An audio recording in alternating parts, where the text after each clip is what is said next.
Welcome to the Creative Plan Podcast Network. Join us as we share our favorite RPGs, one-shot games, tabletop games, reviews of items, and convention panels, and other exciting things that we run into from time to time. Sit back and enjoy the show.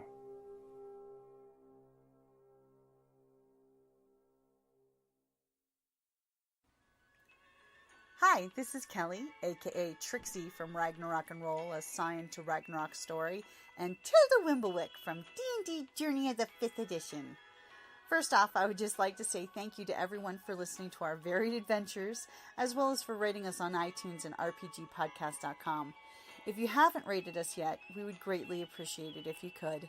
And if you're looking for more ways to support our efforts, we are now on Patreon, a great site where you can help us continue making more podcasts, as well as some special surprises for our patrons.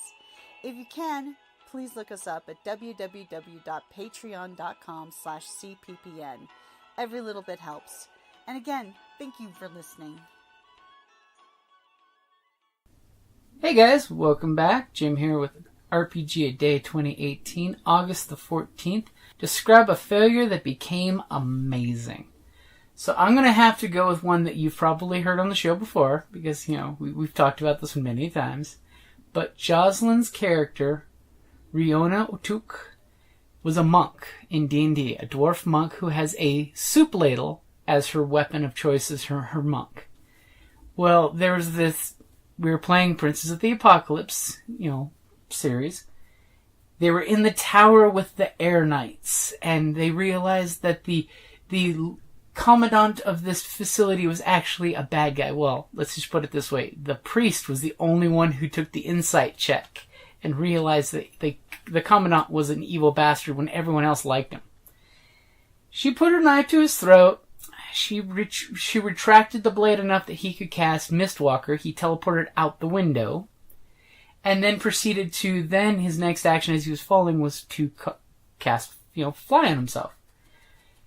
Our amazing Kriv, the Dragonborn sorcerer, Jazz looked over at her with manic flames in his eyes in real life and just said, "Jump out the window!" And she immediately giggled, smiled, turned to me and said, "I jump out the window!"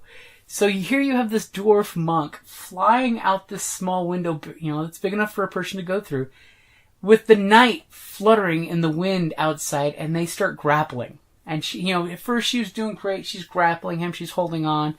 And then all of a sudden, she botches the grapple check, floating 800 feet over a crevasse that the tower was adjacent to.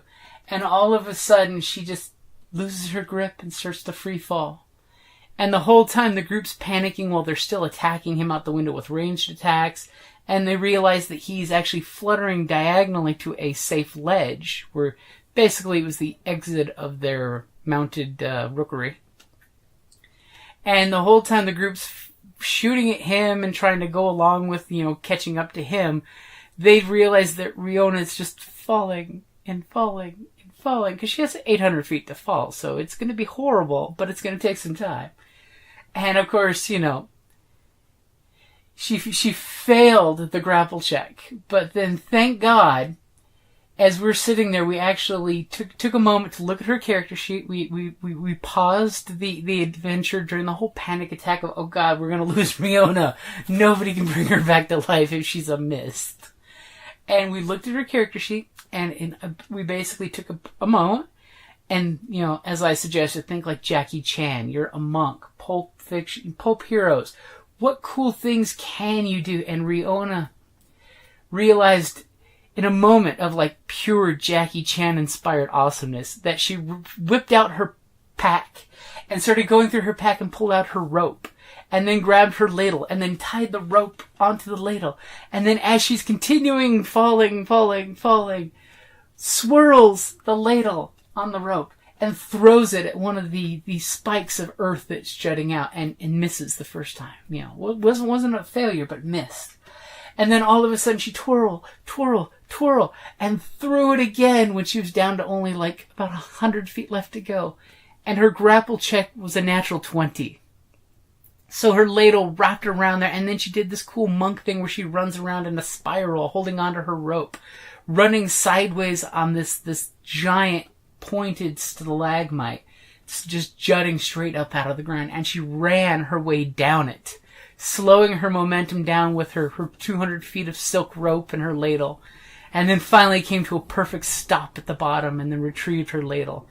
So I have to, from a GM's, I have to give that as the most amazing results of a failure, because it just was so beautiful the way it went from the, Riona's gonna die, and the whole time the group didn't know if she lived or not. So of course she then had a horrible climb back up the castle ravine wall to get back to the gaming group. But that was our biggest failure that turned into something absolutely amazing.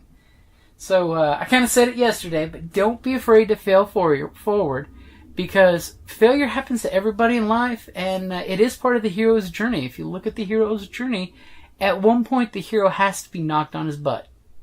So it's that knock on the butt that helps the hero pick himself up and beat every challenge that's ahead of him. So when you're playing your games, don't be sad when you roll a natural 1, or you roll a despair, or you roll a bunch of failures. Just accept that it happens. Remember, it's not that your character sucks. It's just that in this situation, bad things happened and were weighed against you.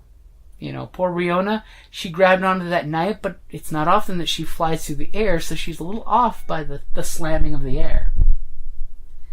So like always, guys, make sure you share the hashtag RPGAday. Put in the comments, let us know what is describe your most amazing failure that became amazing. Because, you know, we all have at least that no heck, there I was, and this happened moment. Because that's what we love with gaming, because you add the dice, you never know when you're going to fail or not. Alrighty, guys, thank you for listening.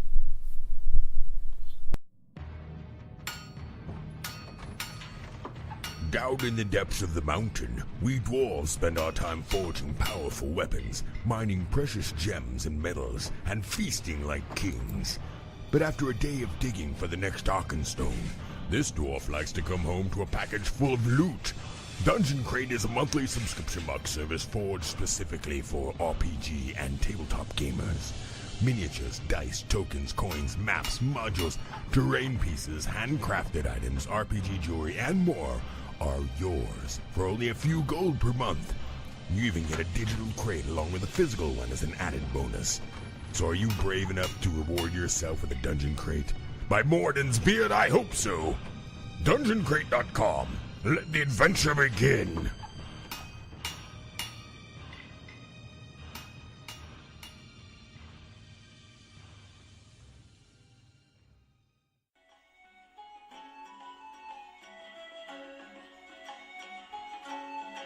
Thank you for listening to the Creative Play and Podcast Network. And feel free to enjoy our other shows, such as D&D Journey of the 5th Edition and Scion Ragnarok and Roll, a Scion hero to Ragnarok story. Thank you for listening.